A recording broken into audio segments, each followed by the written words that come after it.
Welcome, Red Eyes members. Good to have you here. Thank you for tuning in. We are talking with Daniel Tatman, and we are continuing our discussion on the Bath mysteries. We've been talking a little bit about the Welsh legends, some of the different connections from the foundations of the city of Bath, basically, going through some of the interesting characters like Geoffrey of Monmouth and his stories about King Blooded and how this connects with Lod and many other things. And in this segment we're going to begin to talk a little about a key date where many things are kind of hinged on, which will take us into the foundations of the Druidic orders, also into Freemasonry, the Templars, and also about some of the writings about the Arthurian cycle.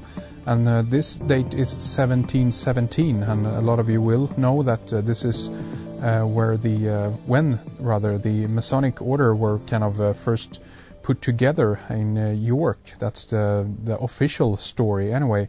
But Daniel, if you will, tell us a little bit about what you have found in regards to this, the key date of 1717. Yeah, well, for the kind of the larger context of my study, I wanted to find out about all of the other connections of other groups which had a lot of interest in Bath.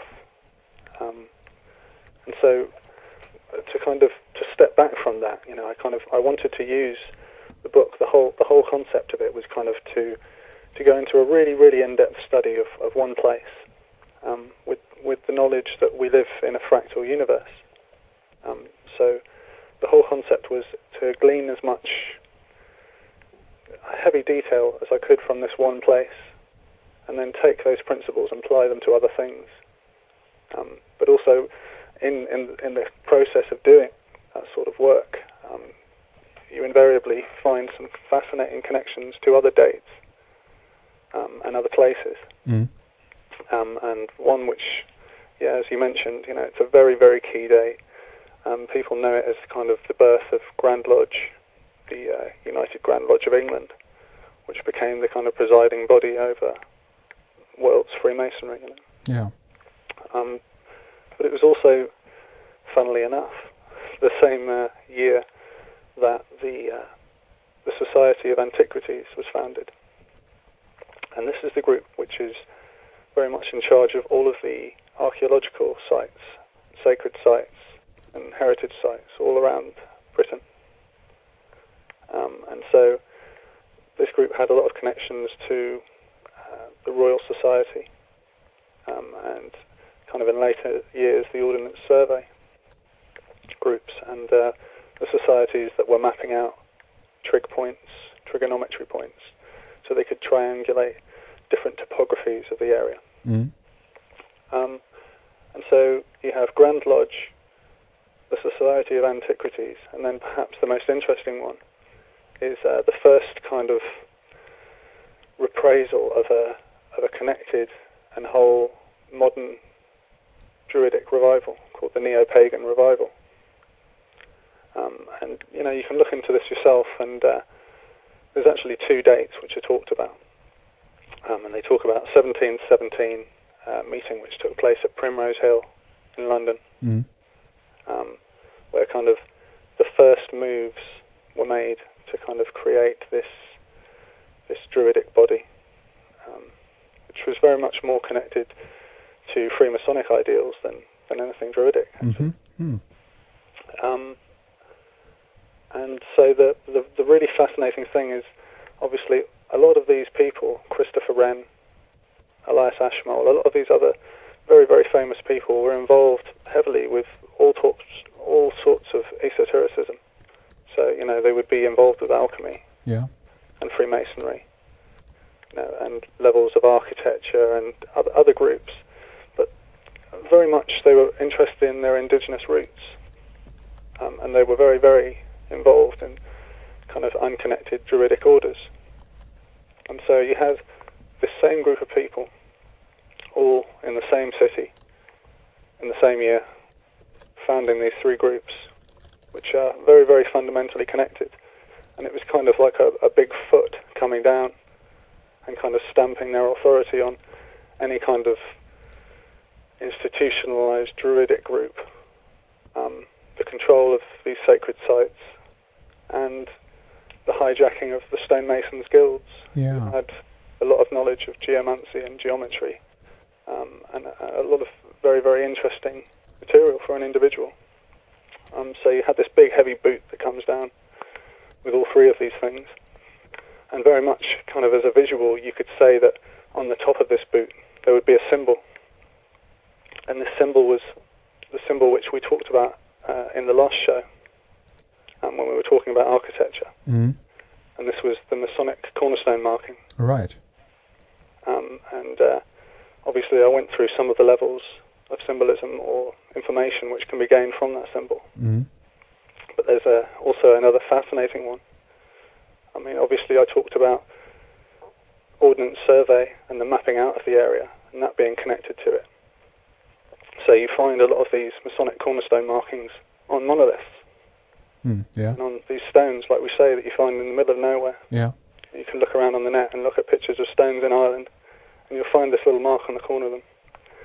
So it was used by Freemasonic architects and chartered surveyors and ordnance survey, not only on Masonic structures, but structures of importance and geomantic importance.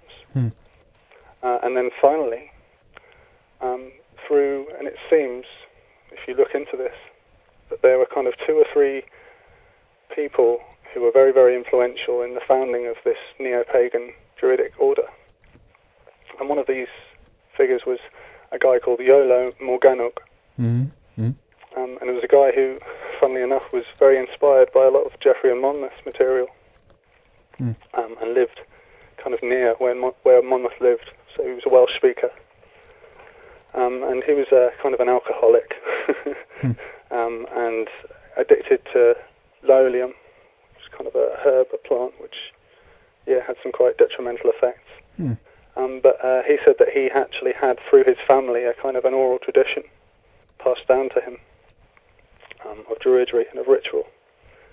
And it seems that this man was very much one of the most important sources of information in the founding of these early druidic groups that we're talking about, particularly the group that comes out of 1717, because the symbol which is very much connected now with druidry is the symbol known as the Awen.